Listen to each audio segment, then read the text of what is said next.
qualquer empresário que possa fazer utilização, se ele não tem a facilidade, tente explorar, porque é até forma que a gente se comunica com pessoas. Todas as empresas são movidas por pessoas. E você vai precisar se comunicar com ela para passar a sua cultura, não só em ação, mas no que você diz e fala, porque você não vai poder estar onipresente em tudo quanto é canto. Então, eu acho que a forma de se comunicar e como se comunicar tem que ser, de alguma forma, praticado, porque é prática, viu?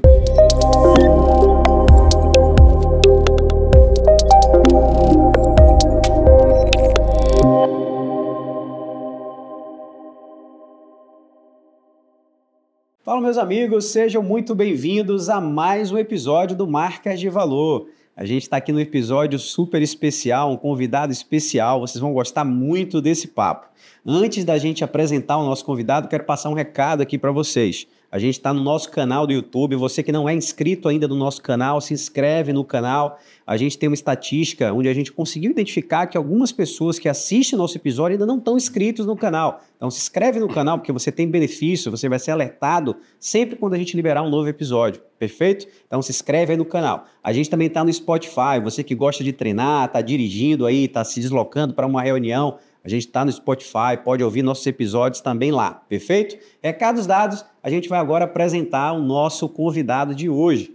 A gente está falando de José Azevedo Filho. Meu amigo, brigadão aí pela disponibilidade e pela presença, tá? Eu que agradeço, demais esse convite. Muitas pessoas, eu comecei a entender que eu começo a ficar uma pessoa interessante porque recebi seu convite, porque eu já vi o número de pessoas que passaram aqui, amigos, pessoas bastante importantes, e está no Marcas de Valor Top, para mim também vai ser uma experiência bacana. Vamos conversar aqui, falar um pouquinho se a gente pode contribuir com todas essas pessoas. Se inscrevam aqui, viu, que o canal vale a pena. Pô, cara, maravilha. Meu amigo, assim, e antes de mais nada, né, você é um cara que é um empresário, é multi-empresário, né? Mas uma curiosidade, né, que eu vi na tua bio é que você é um cara que vem do mercado de tecnologia. Verdade. É formado em tecnologia da informação. Como é que foi essa decisão de fazer TI? Como é que foi essa migração depois para o mercado imobiliário? Conta um pouquinho, porque às vezes as pessoas não conhecem a sua história, né? É verdade. Conhece o Azevedo do mercado imobiliário, mais de 40 anos, mas essa essência lá atrás não conhece. Eu estou curioso, eu queria entender um pouco mais. Prazer. Primeiro que eu, adolescente, né, de uma formação de família muito voltada para o interior, meu pai e minha mãe são pessoas do interior, eram pessoas do interior, e que, de alguma forma, venceram e caminharam muito através do estudo. Então, tinha isso muito como uma fortaleza deles, e meu pai, engenheiro, e extremamente rígido, eu dizia que ele devia ser militar, né, porque era muito rígido com relação a isso, mas depois de passado um período no Maristas, eu brinco dizendo que eu fui convidado para uma nova oportunidade estudantil, porque no Marista, né, por incrível que pareça, eu era tímido, fechado, introspectivo, não era bom aluno, muito limitado nisso, e mudei para o social. E no social encontrei um novo patamar de minha vida, me encontrei como um cara comunicativo, me encontrei com um cara que liderava equipes de gincana, me tornei um bom aluno, sem dúvida nenhuma, e de alguma forma consegui abraçar ali uma característica de comunicação. Mas era apaixonado por ficção científica, você imagina como é que se define uma carreira naquela época, né? Eu apaixonado por ficção científica, Jornada nas Estrelas, Star Wars e tudo mais, e adorava aqueles botões, aquela coisa, e me disseram, para você mexer nessas coisas, você vai ter que fazer tecnologia da informação. E lá vai o bobo achando que era isso mesmo que ia fazer. Então eu brinco que eu perdi praticamente 5 anos da minha vida, eu falava isso muito, porque eu fui fazer tecnologia da informação, uma área que não tinha nada a ver com o meu jeito de ser, e como evidentemente naquela época não existia nem WhatsApp, nem celular, nem nada disso, você ficava fechado com uma máquina. Então imagina que uma pessoa que quer socializar, que quer comunicar, está fechado numa sala fazendo programação de computadores. Então, vi que não era isso, mas, ao mesmo tempo, tentando ainda patinar nessa profissão, eu me encaminhei para um banco econômico para poder, na antiga diretoria de crédito imobiliário e poupança, fazer a programação de uma área voltada para o mercado imobiliário. Então, daquele momento ali, eu comecei a ter o primeiro contato com essa área do imobiliário. Meu pai, ele foi gestor do BNH, Banco Nacional da Habitação, então lá em casa, além do pão e do não sei o que, se falava muito em em mercado de construção civil. Legal. E, de alguma forma, alguma hora, isso despertou em mim de maneira muito mais forte. Eu fui para a OAS, onde passei 10 anos e foi uma outra escola, porque o econômico lhe propiciava muito curso, treinamento, qualificação. Eu não conhecia praticamente meu chefe de tanto que eu fazia curso. E na OAS é o seguinte, às vezes você vai ali para Brasília, você vai tomar conta dessa filial, se vire nos 30. Então, assim foi até o momento em que, aos 26 anos, a OAS tomou a decisão, ela já crescendo muito, que aquele negócio que eu estava numa empresa chamada 6C, Programas Habitacionais, voltada para habitação popular, e eu tinha me tornado diretor nacional, essa empresa, a OAS, tomou a decisão de que ela ia encerrar essa empresa, porque ficou um negócio pequeno para ela. E eu tinha um chefe, 2 gerentes junto comigo, nacionais também, e a gente pegou e disse, poxa, esse negócio é pequeno para a OAS, mas a gente tem os números. Isso aqui é gigantesco se a gente quiser tomar coragem e partir para fazer, tomar conta disso. E assim eu fiz. Meu diretor, digamos assim, da época, era uma pessoa que tinha mais cargo, família e tudo mais. Eu disse, olha, eu levantei o dedo e eu vou sair em primeiro lugar. E na gratificação, ao invés da gente solicitar dinheiro de gratificação, a gente solicitou o negócio, que a OAS estava saindo, que era o processo de cooperativas habitacionais, tinha credenciamento no Brasil todo e tudo mais. E assim eu fiz, a gente saiu desse processo, abriram, eles toparam, a gente tinha que ter um credenciamento em Brasília. Eles disseram, você tem contato? Vá, fale, a gente abre. E a gente foi e nos tornamos órgão assessor de cooperativas habitacionais, concorrendo, na época, com o Inocop, que era a empresa que tinha, digamos, o maior know-how nisso do ponto de vista não vinculado à OAS. E, digamos assim, a OAS é uma escola maravilhosa, como eu já disse, de você ir desbravar e de resolver dores, resolver problemas. E a gente foi, avançou e conquistamos realmente um espaço gigantesco com muito pouco tempo. E essa empresa, que inicialmente foi aberta como Elo 3, por a questão desses 3 sócios, em 2006... digamos assim, a gente estava com o burro mais ou menos na sombra e tudo mais, mas eu vi um movimento muito grande das empresas abrindo capital, Cirela, Rossi, Gafisa, e todas elas falavam no seu report que elas queriam uma empresa voltada para habitação popular, porque eles iam fazer muita coisa do popular. Aí eu chamei meus sócios para poder abrir uma empresa voltada para isso, eles não quiseram, onde tivesse corretor e tudo mais, vai se meter nisso, muito trabalho, muito isso, muito aquilo. Mas eu tinha isso, eu disse de novo, saí do OAS, de novo, peguei esse lado e disse, olha, eu vou. Então, a gente fica, você fica com o contrato que a gente já tinha com a Caixa Econômica Federal, que era um contrato bastante vultuoso. Eu disse, vocês ficam com o contrato, agora eu quero o nome Elo. E já tinha um certo comunicado, já se falava aí com o mercado como um todo. E aí saía a Elo 3, deixou de ser Elo 3, passou a ser Elo. Somente com Azevedo nessa história.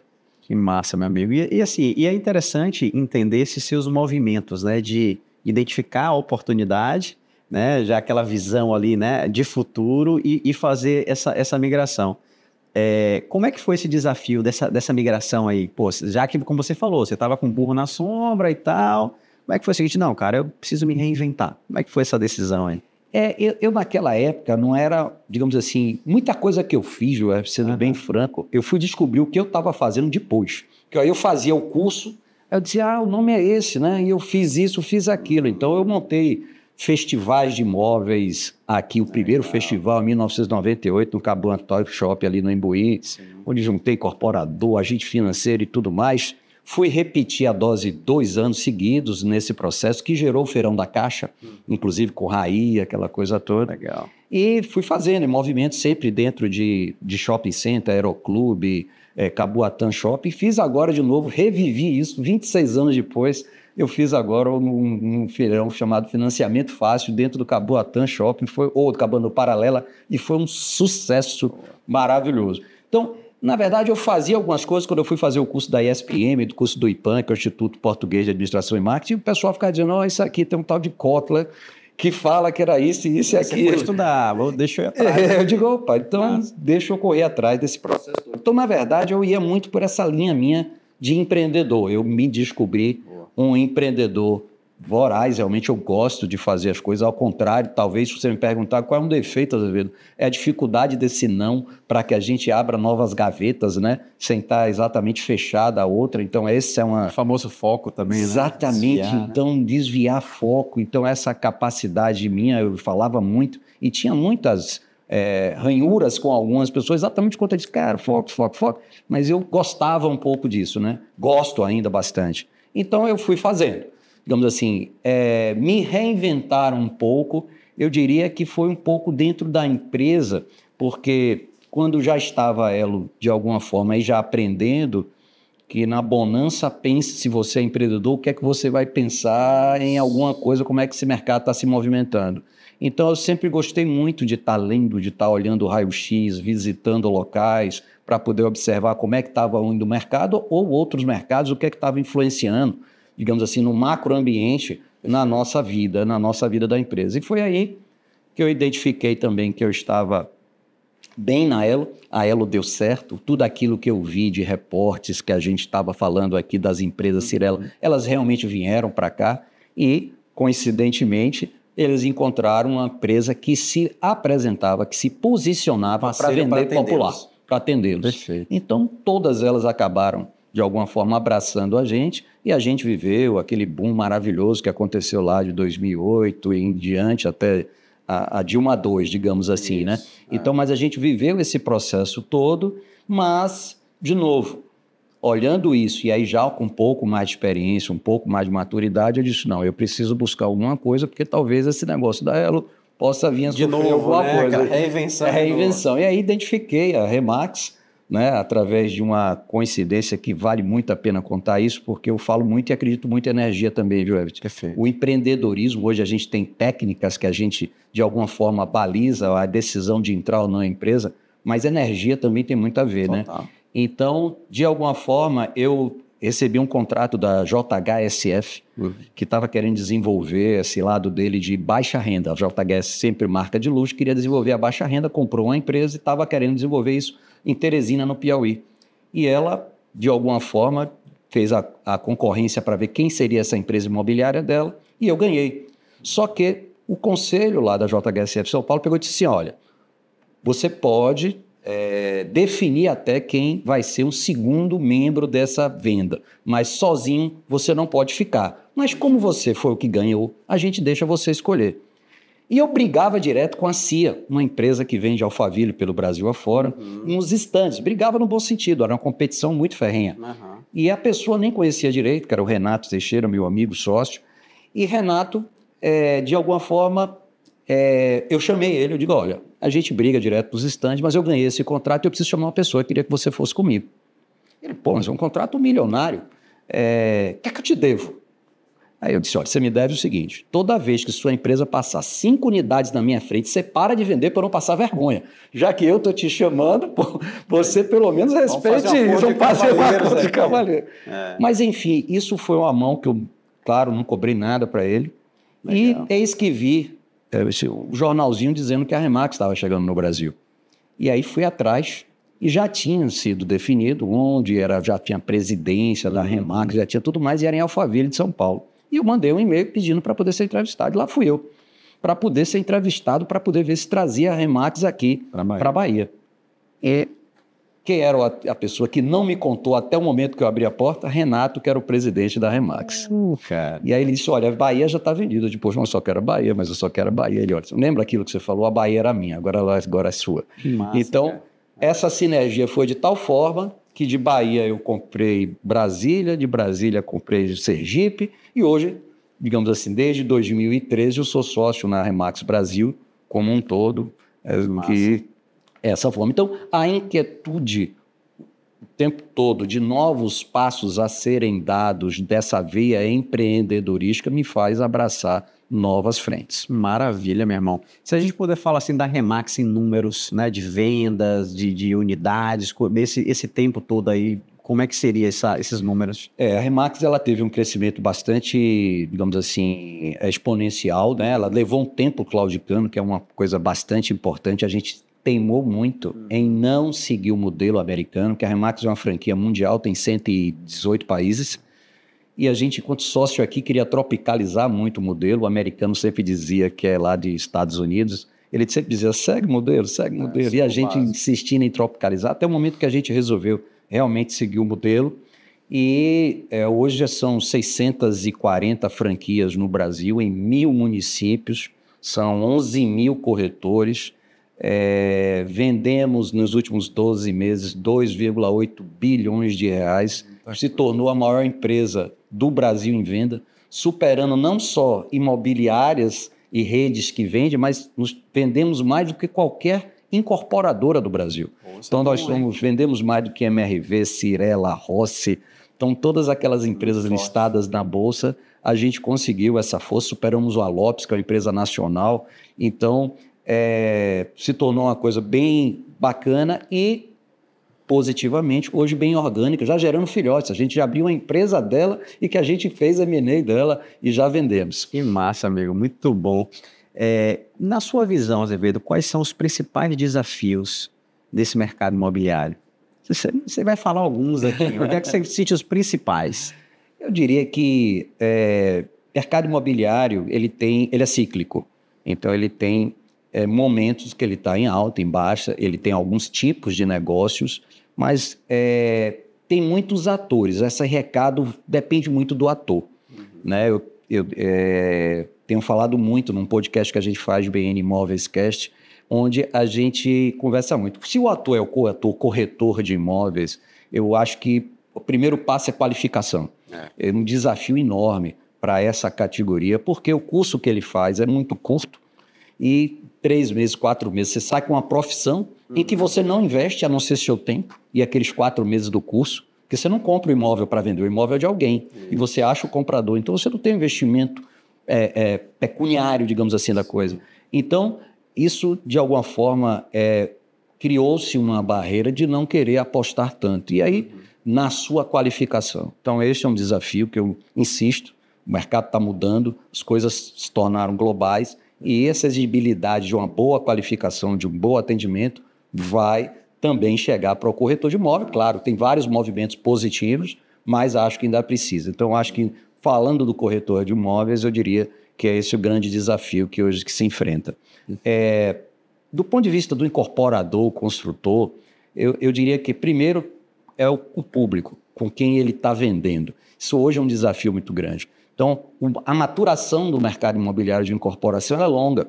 Então, desde o momento que você identifica o terreno, o que é que eu vou fazer ali, preparar o projeto, aprovar ele dos diversos órgãos, depende de onde seja, envolve 500 coisas em meio ambiente, IFAM, IPAC, prefeitura, supressão de árvores, supressão de não sei o quê. Então, é muita coisa que envolve e é de maturação longa. E depois você vai lançar esse produto no mercado, construir esse produto. Então, esse ciclo da população era muito lento antigamente. Você mudar uma cultura, mudar o modo de perfil das pessoas era lento, era demorado. Hoje em dia é muito rápido. Né? Hoje em dia está sendo muito mais acelerado por 500 coisas, tecnologia, inovação, tudo mais. E aí o que é que acontece? Esse cliente que comprou ou que compraria o imóvel quando você planejou fazê-lo, aquela construção, 5 anos depois, que é quando você praticamente entregou esse produto, pode ser outro completamente diferente. Então, esse é um desafio enorme que você vive, né? E, de alguma forma, tem que ser superado com mais coisas. Eu estava brincando com o Alexandre Frankel, da Vitacom, lá de São Paulo, que ele entregou recentemente um empreendimento que já tinha um local para a chegada do drone. Mas imagine que ele pensou isso 4 anos atrás, para poder aprovar e estar liberado hoje, preparar isso. Então, esse modelo é um desafio muito grande que eu vejo para o incorporador passar. Incorporador baiano, eu sempre faço a provocação dizendo o seguinte, eu acho que é acreditar mais nele. Eu acho que o incorporador baiano, eu que tenho uma experiência de fora e que vivi a chegada de várias empresas de fora, se você for analisar com profundidade, nos diversos segmentos, as empresas líderes são de fora. Isso é verdade. Então, de alguma forma, um pouco do que a gente fala, Betinho, algumas vezes já falei com você em off, que é a questão um pouco daquele associativismo, é preciso as pessoas se juntarem mais, compartilharem mais, senão vem alguém e toma esse lugar. E é o que acontece hoje. A empresa que vende alto luxo é de fora. a maior é de fora. A empresa que mais vende baixa renda é de fora. A empresa que faz os maiores projetos de urbanismo são de fora. Então, cadê? E a gente? Então, de novo, temos que fazer novos Pitubaville, que juntou um pool de empresas e fizeram ali, conquistaram espaço, mas, de alguma forma, a gente precisa fazer mais esse dever de casa, se juntar cada vez mais, para que a gente possa vencer esses desafios. Maravilha. Tá? E o último ator que eu vejo nisso, que é o arquiteto, é uma ponta extremamente importante desse processo, que é bolar. De novo, a gente para um pouco no perfil desse comprador da tecnologia e desse urbanismo onde é que está caminhando, né? Envolvendo os diversos segmentos, as diversas populações que vivem dentro da cidade, conviver com as cidades inteligentes, mas não é inteligente só em tecnologia, é no movimento, é entender que aquela pessoa da alta renda precisa que alguém trabalhe com ela, essa pessoa não pode estar do outro lado da cidade, e a mobilidade, como é que vai funcionar em função disso? Então, esse urbanismo que a gente tem que viver é um desafio que os arquitetos têm que, de alguma forma, enfrentar, e tudo isso, digamos assim, desafios bons, gostosos, que faz parte de qualquer mercado, mas o imobiliário, porque envolve grandes somas, não é uma coisa pequena, e uma maturação mais longa tem um desafio um pouco maior. Isso é verdade. A gente vem acompanhando também aqui em Salvador um processo de expansão imobiliária, né? Construções, principalmente a região da Orla, né, Estela Maris, Flamengo. Como é que você vem acompanhando esse movimento aí? Eu diria que até demorado, tá? Concordo. Demorado. A gente deixou nossa orla, digamos assim, se acabar, né? Sendo utilizada por equipamentos, digamos assim, que não deveriam estar ali, tá? Não que ele não seja útil, mas porque não é ali o local, é uma área extremamente nobre. Então, a gente demorou com esse movimento. A cidade de Salvador é uma península, então ela tem limitações do ponto de vista dela de crescimento. A gente tem uma barreira chamada o outro lado da ilha, digamos assim, que de alguma forma sofremos com serviço de ferryboat, de levar, de acesso. Então daí derivou toda aquela lá da Estrada do Coco, que demorou também um pouquinho para pegar, algumas exceções, né? De Prado Forte, etc. Porque Prado Forte, se eu fosse ganhar dinheiro, em função do número de vezes que eu disse que Prado Forte já tinha chegado no limite, eu estava rodando, digamos assim, pedindo esmola. Tá surgindo coisa lá, né, cara? Toda hora surge, toda hora está surgindo, e com preços sempre crescentes. Verdade. Mas, de alguma forma, esse movimento que está acontecendo, se ele passa por dois pontos. Primeiro, por essa revisão, e que de novo vai acontecer agora, do que pode ser construído, dos parâmetros urbanísticos das áreas. Então, esse é um primeiro ponto. Segundo, a cidade, é fato, melhorou muito, independentemente se foi estado ou se foi município, na sua questão de mobilidade, facilitando a chegada e saída nesses locais que a gente estava falando. E depois, há uma crescente mudança do que a gente já disse aqui, do perfil de pessoas que começam a olhar o imóvel não só como cimento, o imóvel olhar ele como sendo algo rentável, é um investimento que você possa vir a fazer. Então você vê aí a grande febre que está se tendo dos empreendimentos inteligentes, dos empreendimentos pequenos, apartamentos de quarto e salas e tal, mas esse é um movimento mundial, não é um movimento local e que muita gente fica, mas assustado, alguém vai beber água suja? Não, não vai, porque tem muita coisa ainda acontecendo e que pode vir a acontecer em cima disso. E esses empreendimentos, eles necessitam estar em locais bem posicionados, estar em locais turísticos, né? Exatamente, turísticos, etc. E turístico falando, há um movimento também muito grande da gente reviver, e que provoca todos nós baianos em função disso, da gente reviver o centro histórico, o comércio, e começar a entender que aquilo ali é um patrimônio maravilhoso, desejado,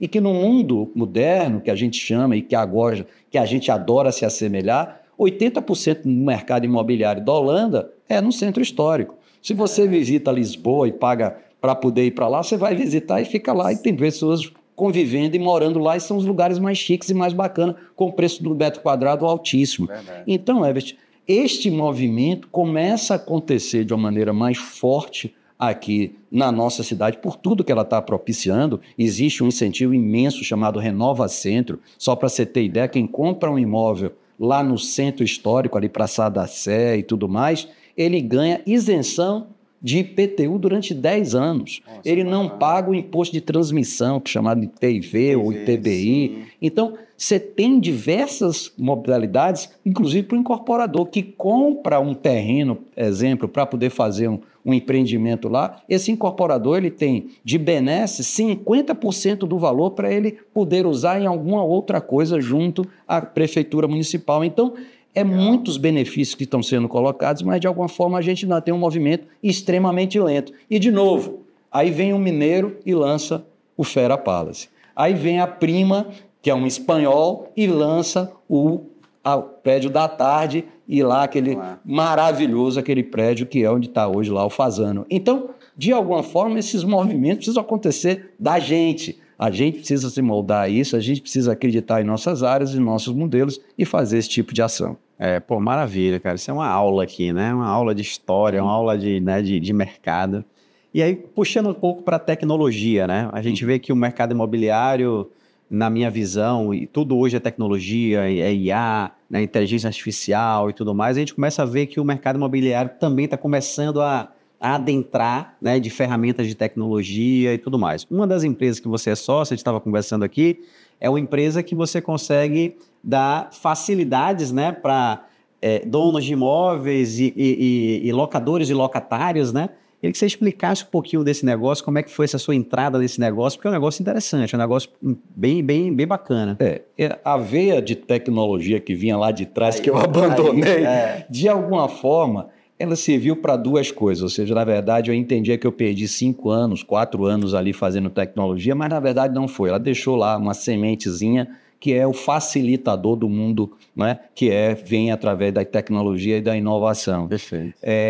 Ao mesmo tempo, porque você tem que desenvolver sistemas para qualquer área, né? Você ganha um olhar drone muito interessante sobre várias áreas. Então, a tecnologia sempre me encantou de alguma forma. Meu primeiro avanço junto à tecnologia foi até oriunda da própria Remax, que foi a Remax Finanças, que era um algoritmo onde a gente colocava dentro das franquias Remax, voltado pelo seguinte, as pessoas iam para poder pegar um financiamento, só que ele tinha que rodar. Qual é o melhor financiamento? É no Bradesco, é na Caixa, é no Itaú, é no Santander. Ele saía fazendo essa peregrinação. E aí ficava aquele jogo de empurra, né? Bradesco, quanto você conseguiu no Itaú? A Caixa...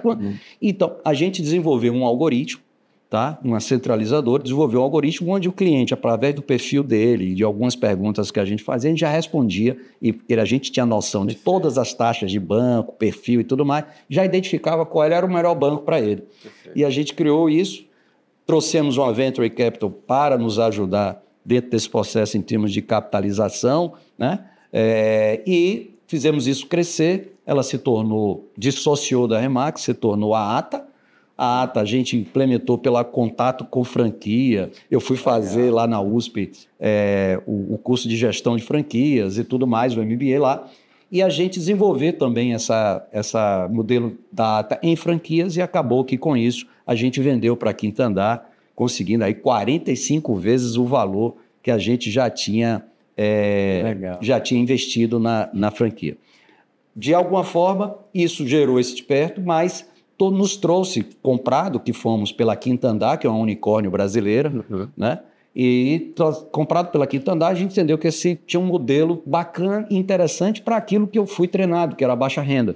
Então, de alguma forma, a ideia para o locatário que está de vez em quando negativado, está com algum problema, esse algoritmo faz uma leitura e permite que ele, a gente sendo o avalista dele, permite que ele pegue um imóvel para ele alugar. Ao mesmo tempo, para o locador, a gente garante para esse locador 3 meses desse aluguel, para que ele não tenha qualquer problema, porque também é o fato de aluguel que você consegue tirar a pessoa de maneira mais rápida caso ele se torne inadimplente. Então, a gente montou essa equação, é uma equação que está crescendo hoje bastante pelo Brasil. Já fizemos rodada, então já entrou... Quantas rodadas foram feitas? Já foi feito só uma rodada. Uma rodada foi, a gente pegou um Smart Money e depois a gente partiu aí para uma segunda rodada agora. Legal. E, digamos assim, está bem interessante. É uma empresa que já subiu bastante a valuation nacional dela. Já está em alguns estados. Então, e ao mesmo tempo essa paixão é tanta,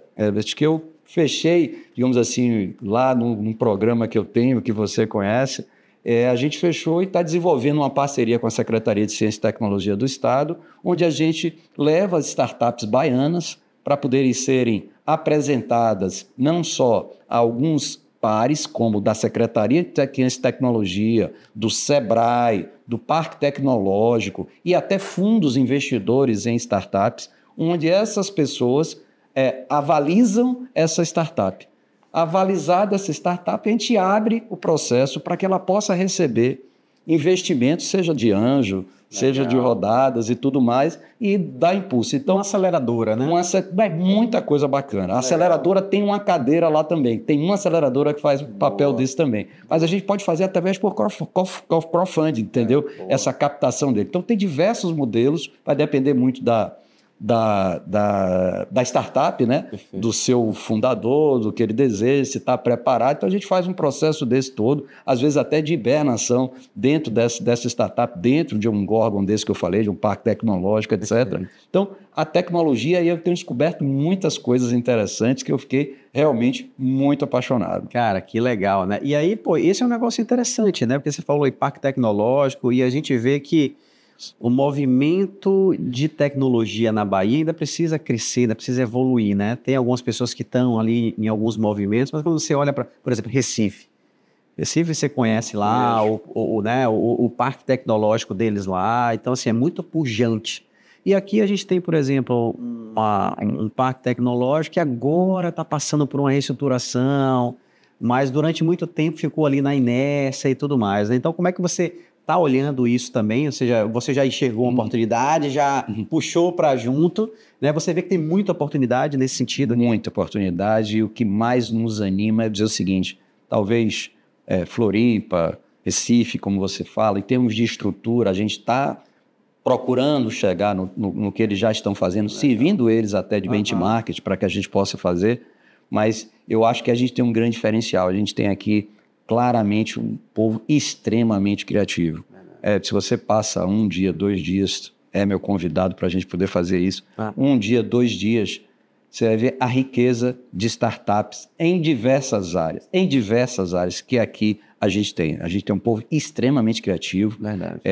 E que, de alguma forma, está precisando, às vezes, desse apoio, dessa socialização, ou seja, o papel que você está fazendo aqui com marcas de valor, e dou parabéns total, porque é mostrar um pouco para o lado de fora coisas que muita gente daqui da Bahia tem feito e feito de maneira bastante exitosa. Então, esse movimento lá a gente tem muito forte. E voltado para o mercado imobiliário, tem algumas. Bom era a gente ter a capacidade de abraçar todas elas e a gente poder estar contribuindo. Imagino que essas que estão aí voltadas para o mercado imobiliário, você já está com atenção bem maior aí.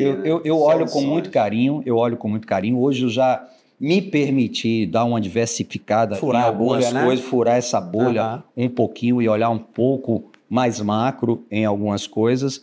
Mas, de alguma forma, a área que a gente chama de PropTech, envolvendo o mercado imobiliário, tem muita coisa bacana sendo feita. Eu defino alguns passos, né, para eu poder entrar numa determinada empresa, né? Eu gosto muito de ver um business plan, eu gosto muito de ver a ideia, ou seja, de onde é que partiu aquela ideia. Minimamente tem feito ali do seu business plan, como eu falei, um MVP, alguma coisa assim, para a gente olhar, mas principalmente quem vai tocar, ou seja, quem é a pessoa que vai comandar aquela operação, que opere, porque muitas vezes a empresa falha nisso. São pessoas que podem, olham, vê, está maravilhoso, a ideia tem fund, tem business plan, mas falta quem opere. Então, uma tese bem trabalhada, ela precisa também quem possa estar trabalhando essa tese para que ela possa rodar melhor. Então, são alguns pontos que eu analiso, mas que não dá para abraçar tudo, mas tem muita coisa boa, sim.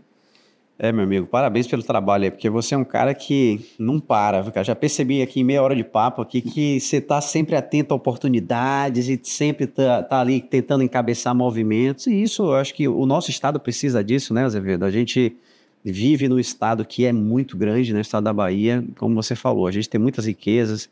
Salvador, por exemplo, a economia criativa daqui é fabulosa, grandes startups, Tem até alguns parceiros, você deve conhecer o Rodrigo Paulilo. É um cara que já há muitos anos movimenta muito esse mercado. Nós somos conselheiro da Junior Achievement. Perfeito. Nós fazemos parte do conselho consultivo. Paulilo já movimenta isso há alguns anos, esse mercado de startups. Conhece muito. E dou muito valor a iniciativas, ao trabalho que ele faz. E digo que, como você falou, tem tantas empresas, tantas startups que é preciso muita gente para ajudar. Muita gente para ajudar. Muita gente. E se você for contar, brota de uma hora para outra. Teve uma que é I4C. Ele montou lá, ele surfista e começava a olhar de que teve aquela questão do batomuxo, ele viu que teve um acidente que a empresa que estava ali quebrou, aquela transporte, não sei o quê. E ele achou que poderia criar um software para poder fazer a previsão do clima voltado para empresas, como portos e tudo mais. Hoje ele está fazendo serviço, está implantado lá no porto da China, da Holanda. Então é gigantesco o negócio. Começou aqui. Do surfista, surfando e fazendo um negócio. Então veja que é assim que sai. E agora, quem tem que ter esse olhar? É a gente que de alguma forma já vivenciou, sabe como tracionar, sabe botar gestão. Porque esses caras são os criativos. Então bota esse cara para poder fazer gestão, olhar o que é o ESG, o que é não sei o que e tal. Não é a bola dele. Então, a gente tem que estar mais próximo para poder estar vendo essa oportunidade, evidentemente ajudando no que pode, no que não pode, a gente poder estar fazendo esse processo. Então, daí eu vivo muito hoje como um perfil, eu brinco muito que eu brigo o LIA, né? Ou seja, o que é o networking para mim é o LIA. Eu gosto muito do networking por conta disso, que é você estar em locais, você estar em eventos. É preciso que você esteja na internet, você esteja de alguma forma na internet, e o A é de você ser acessado e acessar com relevância. Então é preciso que você consiga acessar pessoas como o Paulinho, consiga acessar pessoas como o secretário de Ciência e Tecnologia, e que de alguma forma ele também possa te acessar. Você está disposto a largar o que você está fazendo para uma pessoa dessa estar solicitando você, porque ele te entendeu que você é relevante, e você tem que entender que ela é relevante. Então, essa comunicação, se não virar contato de celular. Então, eu acho que você tem que ter isso enraizado em você, para que você consiga produzir de alguma forma a sua vida e o seu negócio se tornar útil, esse network. Isso é verdade, né? E entrando nesse tema do network, é como você falou, né? Isso é um tema também que eu vivencio isso há muito tempo, né? Sou jornalista de formação, sou um cara comunicativo, gosto de estar junto com os empresários e criar esses elos para ajudá-los. E com o novo movimento que a gente está criando aqui, que é o Legacy, né? Que é um grupo empresarial também.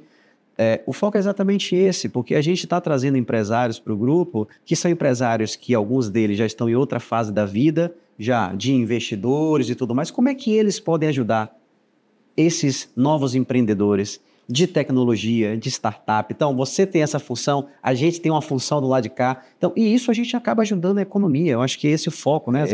Gerar emprego, renda, ajudando essas pessoas. E eu acho que é ser mentor, né? Ou seja, vai terminar um tempo.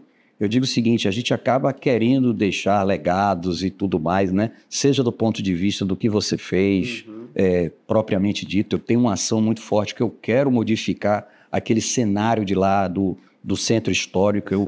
Eu tenho trabalhado arduamente há 4 anos. Você me falou de um projeto lá no Pelourinho, né? A gente tem uma manifestação de interesse privado que a gente fez com o Estado para gerar uma PPP, para poder remodificar aquilo, gerando residência e pertencimento. Porque esse é o grande detalhe. O comércio ele fecha a determinado horário, mas se a residência lá está, vai gerar pertencimento, vai gerar serviços, vai gerar outro tipo de ação, que aquilo ali vai ter vida o dia todo, né? 24 horas por dia durante os 7 dias da semana. Então, esse para mim é o propósito, é uma coisa que a gente quer fazer, e isso, de alguma forma, a gente faz também para pegar pequenos empresários ou pessoas que têm esse lado empreendedor. A Junior Achievement faz muito isso com pessoas e crianças não qualificadas, digamos assim, com poder aquisitivo menor, para poder gerar a veia empreendedora nele e, de alguma forma, a gente ser um mentor dessas pessoas, né? E eu repito muito isso, ou seja, às vezes a gente tem dificuldade de se abrir, de dizer, ter um mentor é sempre bom. É a mesma coisa quando você vai vender,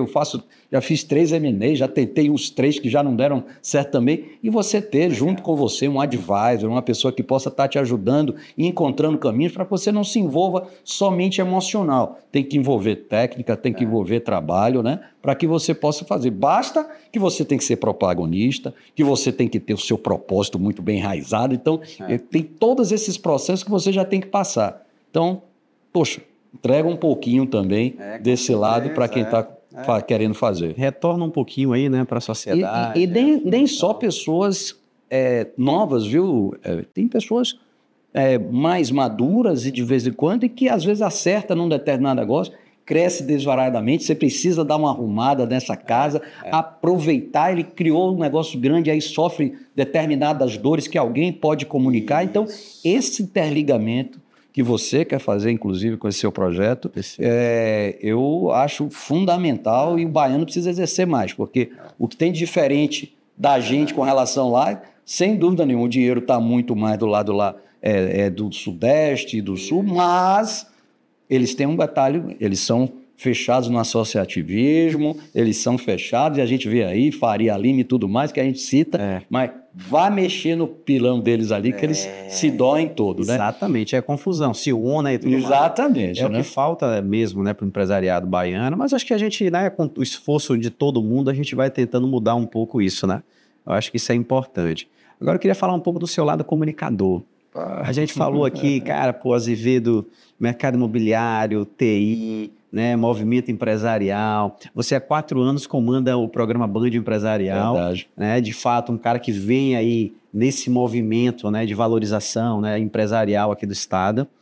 Como é que foi essa ideia? Como é que você desenvolveu esse projeto? Como é que entrou nessa área de comunicação? Conta aí pra gente. Isso foi, na verdade, eu querendo dar ciência maior ao mercado baiano quando eu peguei a Remax aqui para a Bahia, como eu citei aqui, e eu queria, de alguma forma, levar. Ao mesmo tempo, Mário Kertz, lá atrás, ele queria levar o mercado imobiliário para a rádio. Na época não era nem Metrópole, era Rádio Cidade.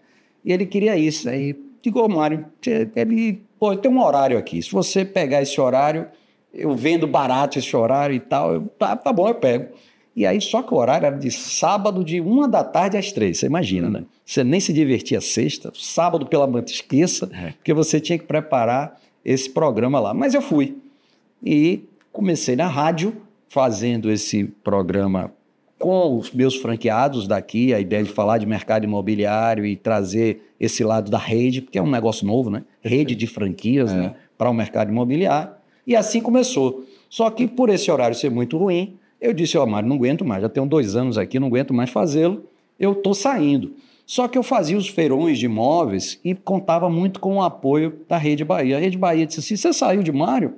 Eu estou trazendo uma rádio aqui, CBN, você não quer montar um programa CBN Imóveis? Eu digo, mas o horário lá, eu boto um horário melhor. E aí eu fui para um horário melhor na CBN, que também a Rede Bahia se desfez da CBN e trouxe na época, a Jovem Pan para cá, e aí o programa também acabou. Foi aí que, digamos assim, chegou um lado de a Bandeirantes me chamar para eu levar para Band News e para a TV, aí sim, TV, um programa imobiliário.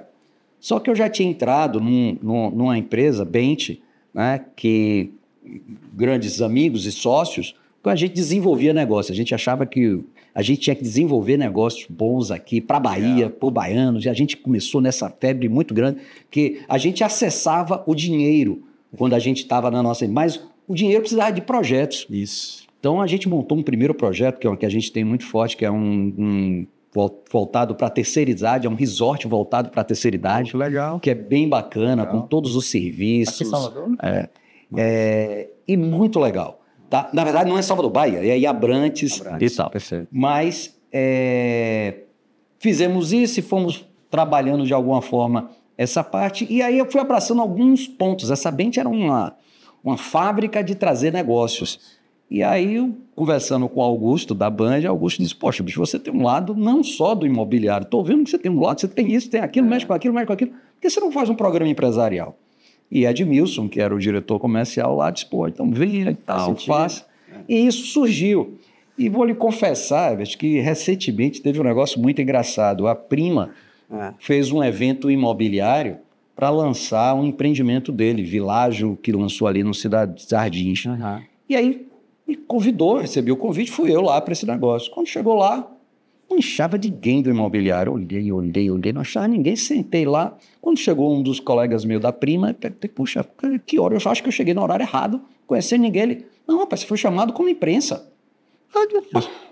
42 anos de mercado imobiliário e fui chamado como imprensa. Ou seja, na verdade, a comunicação e o programa e as coisas acabou realmente funcionando. A gente acabou sendo convidado, eu tenho uma coluna de mercado imobiliário na Antena 1. Legal. Agora, eu tenho também uma coluna para Nova Brasil FM, que roda em Salvador, roda em Recife. Então, de alguma forma, esse lado comunicador, ele veio por uma coisa de negócios e foi ficando, e de alguma forma eu acho que tem como ajudar nesse processo que a gente vem desempenhando empresarialmente. Veja que já houve movimento, sem nenhuma comparação, evidentemente, mas seja lá o João Dória, seja lá o Roberto Justo, de alguma forma já teve empresários que se voltaram para esse lado, contribuíram com seu papel de comunicar muita coisa do que é feita, que é esse o papel que eu hoje faço muito forte no Band Empresarial, que é comunicar as coisas aqui da Bahia, os empresários da Bahia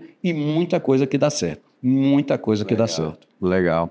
E sem falar que assim, a comunicação hoje, todo empresário precisa se preocupar com isso, né? Eu acho. Então, porque eu sempre falo aqui que o empresário, ele é a vitrine hoje do seu negócio. Então, o cara tem que botar cara, ele tem que falar, ele tem que ser visto, ele tem que ser branding dele. Exatamente. A gente vê alguns casos aí, né, nacionais, indústria farmacêutica, e o cara bota cara e tudo mais. E é isso. Ricardo Eletro, gente, e tantos outros que fez isso. Verdade. Então, acho que a gente tem que fazer esse movimento. Eu hoje, particularmente, faço pouco até para as minhas empresas, para onde eu participo, eu faço pouco esse papel, até porque eu estou ocupando, digamos assim, um determinado local de comunicador e acabo que não trago tanto isso. Mas, sem dúvida nenhuma, qualquer empresário que possa fazer utilização, se ele não tem a facilidade, tente explorar, porque é até forma que a gente se comunica com pessoas. Todas as empresas são movidas por pessoas. E você vai precisar se comunicar com ela para passar a sua cultura, não só em ação, mas no que você diz e fala, porque você não vai poder estar onipresente em tudo quanto é canto. Então, eu acho que a forma de se comunicar e como se comunicar tem que ser, de alguma forma, praticado. Porque é prática, viu? Não, é prática, é difícil. E com o advento do digital, Instagram, redes sociais, a gente vê muito isso, né? Aqueles empresários que conseguem identificar, né, essa oportunidade de falar o seguinte, poxa, eu quero ser a cara do meu negócio, porque a gente sabe que direto ou indiretamente, né, Azevedo, quando o cara se expõe mais, quando ele bota a cara na frente do negócio, automaticamente ele vai gerar negócios, né?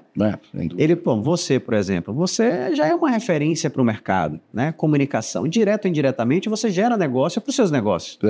Não é verdade? Sem dúvida. Vira uma referência para o mercado. Então, a comunicação hoje, e essa é uma das coisas que eu sempre bato, né? Todo mundo que senta para conversar aqui, empresários, eu sempre falo assim, olha, como é que está a sua comunicação? Você já entendeu a importância de você começar a aparecer na frente do seu negócio? Né? E você vê que são pessoas, às vezes, que conhecem tanto do tema, e a gente fala assim, cara, você é muito low profile. Imagine quanto com o seu conhecimento você poderia ajudar, colaborar e contribuir com outros do seu mercado que são menores. Aí a galera começa, cara, é mesmo, é verdade, você tá certo, cara. Porra, vou começar a trabalhar e tal. O futuro é isso. E eu digo muito que se você se comunicar bem, você trazer as pessoas do seu segmento, porque a gente ainda vive muito, a minha geração, então, era muito forte isso, ou seja, se você cria cavalo... E você também é pecuarista, né? Sou. Se você cria cavalo branco, mas naquele determinado ano só nasceu preto, mas o vizinho nasceu branco e alguém procura por esse branco, muitas vezes as pessoas dizem, não, aqui na região não tem nenhum cavalo que atenda esse cara que estava sendo procurado. Hoje em dia isso tem que ser mudado completamente, eu acho que a gente tem que criar, como você próprio cita, o ecossistema positivo daquela área que você está mexendo, da cidade, do local que você está mexendo, né? Você gerando isso, você vai ter seu negócio alimentado e você tem que se buscar sua especialização, sobressair, ser melhor, não tem jeito, mas é um processo de inquietude que você tem que estar vivendo e hoje muito rápido. Muito rápido. Esse eu acho que é o grande desafio da nossa geração, da minha geração, né? Particularmente, porque eu vivi o fax, viu? Isso. Eu vivi o fax, então era uma novela. Trazer o fax ali de lá de fora, você tinha que ter outra pessoa para receber o fax. Pô, não dá para comprar. Então, tem que ter esse modelo. Para a gente é um processo muito grande de mudança, de reinventar a cabeça nesse sentido, mas vence. Você, com a comunicação, você consegue passar por cima de várias dessas etapas e as pessoas verem em você um outro papel e não só aquilo de que você tem que desenvolver todas as técnicas possíveis, porque isso cada vez mais se torna difícil de você conseguir acompanhar. Isso é verdade. E a gente vê muito a segunda geração, né? Já com esse pensamento do mindset de falar e tudo mais.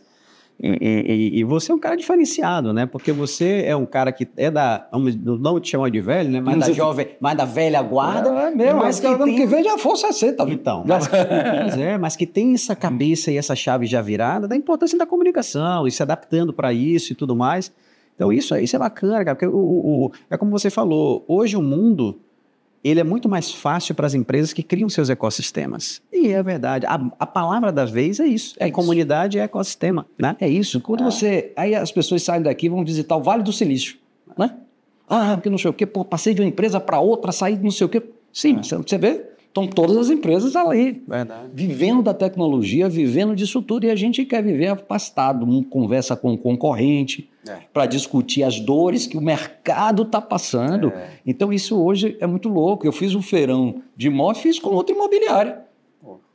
Juntamos as imobiliárias, foi muito mais fácil, deu muito mais gente, cada um dividiu o seu espaço e os dois tiveram sucesso. Então esse é um processo que cada vez mais eu acho que a gente tem que trabalhar aqui dentro, mas está começando, eu acho que está começando, cada vez mais ele tem que ser compartilhado, seja com ações como essa do Marcas de Valor, porque a gente vai tomando conhecimento e diz, aquele cara é útil para mim. Isso. E eu estava conversando com você, né, Bertinho, dizendo para ele, e o dia depois, né? Ou seja, é preciso que a gente faça esses encontros, faça não sei o quê, e pós a isso, a gente monte mesas de trabalho, faça ligações de uma pessoa com a outra, como é que eu posso ajudar a Herbert, como é que a Herbert pode ajudar a Azevedo, e de alguma forma a gente possa, em cima disso, criar a riqueza nossa e, é claro, receber pessoas, vir pessoas de fora para que estão trazendo coisas bacanas, mas a gente também ser, digamos assim, insumo para eles, né? Isso é verdade, amigo, com certeza. A gente já está caminhando para o final do papo, passa rapidinho, né? Uma horinha de papo. Você facilita demais também, né? O papo tá dois caras que gostam de falar já viu, né? Cara, pois é. Eu sou um cara que gosto muito de ouvir, de escutar, né? Aquela coisa que, escute mais do que fale, né? Mas é bem bacana. Meu amigo, eu queria que você passasse aí uma mensagem para esses empresários, né? Os empresários da Bahia, de fora da Bahia, que são da nossa audiência aqui.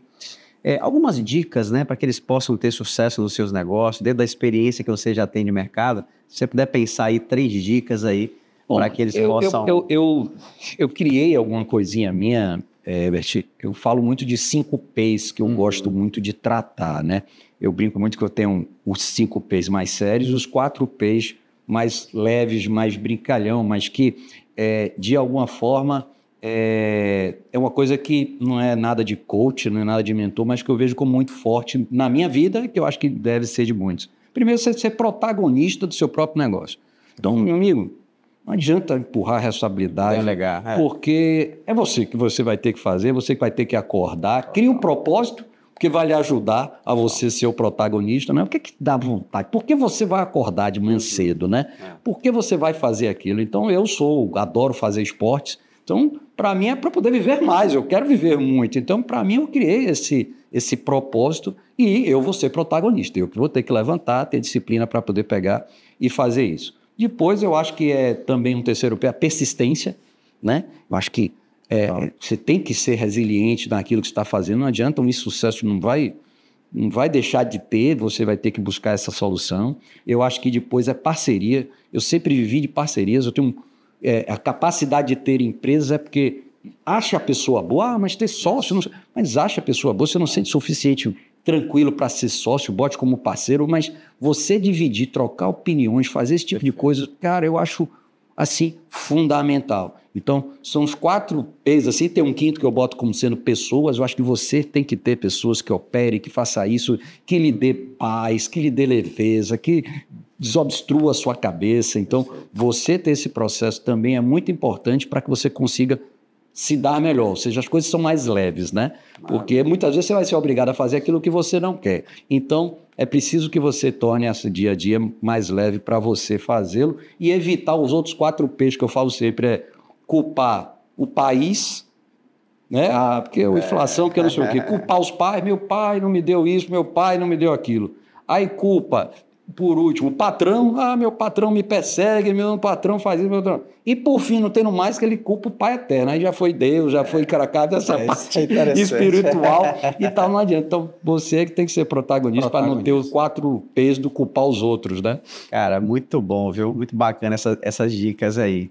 E qual é a marca que a Azevedo quer deixar no mundo aí? Eu digo muito, pensando assim rápido, eu acho que credibilidade. Eu acho que é uma ponta extremamente importante para que essa credibilidade faz com que você durma tranquilo, essa credibilidade faz com que você te gere autoridade até para poder conduzir muitas das coisas que vão aparecer na sua vida. E é isso que, de alguma forma, vai levar as pessoas a estar junto com vocês. Essa questão do engajamento, essas coisas todas, é credibilidade. Não adianta só você falar se você não faz. Então, tem muita coisa que tem que estar voltada a isso, que eu acho que credibilidade é uma palavra forte para mim. Maravilha, meu amigo. Meu irmão, quero te parabenizar pela sua história, pelo seu trabalho. Você é um cara lutador, né? Já te acompanho já há algum tempo, um cara que faz a diferença aqui nesse mercado e que vai continuar, com certeza, fazendo diferença nesse mercado, lutador. A gente sabe que não é fácil, né? Não. Não é fácil estar encabeçando esses movimentos, e a gente sabe disso. Dá para fazer um programa dos insucessos também, das quebradas, dos desafios, viu? Dá, porque nem tudo é flor, não é. A gente todo dia tem um problema para resolver e tudo mais, mas você é um cara que, eu digo que faz a diferença, né? Faz a diferença, tá para ajudar, ajuda o mercado. Então, é um cara que, de fato, o mercado já te enxerga como essa ponta de ligação, né, de apoio com o mercado. Então, parabéns pelo trabalho, meu amigo, e que você continue tendo esse sucesso aí, mais anos. Você está fazendo 30 anos agora, né? Com a Ela Imóveis. Com a Ela Imóveis, e eu até falei para você, que venham mais 30 aí no negócio, porque 30 anos não são 30 dias, né, meu amigo? Então, não é qualquer empresa que fica 30 anos no mercado e tendo sucesso, né? Diariamente e até os dias de hoje. Então, quero te agradecer, né, pelo papo, dizer que as portas do Marca de Valor estão abertas, né, a gente fazer esse intercâmbio de conexão e tudo mais. E aqui, como eu te falei, a gente gosta de conversar com empresários, com empreendedores, né, donos de startups. Então, aqui a nossa foco é contar histórias e contar bons negócios e para que outros empreendedores que estão aqui assistindo a gente possam tirar alguma lição, tirar algum insight, aprender com erro, aprender com o sucesso. Né? Porque eu acho que a gente que é comunicador, né, e que tem esse tipo de projeto, a nossa missão é essa, né? Exatamente. É levar uma mensagem, né, para a nossa audiência, uma mensagem positiva ou uma mensagem negativa para que ele não erre também, né? Então, acho que é isso aí. Obrigado, Herbert. Também lhe dou os parabéns, né? Você mais novo, mas já tendo esses insights que eu vim a ter mais recente. Mas, de alguma forma, eu acho que é isso. Lembra que do início da minha fala eu disse que eu era o cara tímido, né?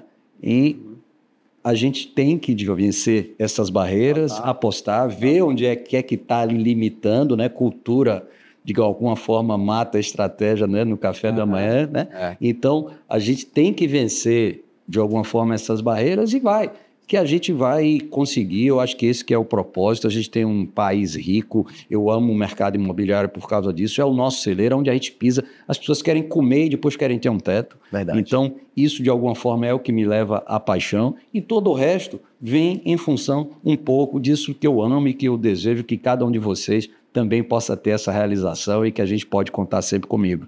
Maravilha, meu irmão. Onde é que a turma te acha nas redes sociais aí? @JAzevedoF_. E não posso deixar de mandar um abração aqui também, citar meu filho, Tiago, que é quem dá essa força motriz para mim, para o dia a dia. Massa, muito bom, meu amigo.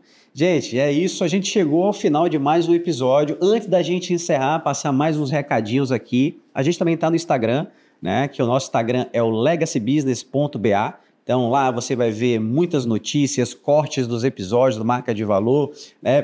Diversos conteúdos legais lá dentro do nosso canal. E no YouTube também, então, YouTube, Spotify, então, onde todas as principais plataformas aí vocês nos acham, para que vocês possam estar, né, navegando, aprendendo, olhando toda a playlist de convidados. né? Porque é isso que a gente tenta trazer para vocês aqui, né? Convidado de valor, marcas de valor. Azevedo é uma marca de valor. Então é isso, gente. Espero que vocês tenham curtido esse episódio. Conta aqui nos comentários quais foram os principais insights que vocês tiraram desse episódio. Curte, compartilha, manda para aquele amigo que está precisando ouvir esses insights do episódio. E é isso. Na próxima semana estamos de volta. Grande abraço.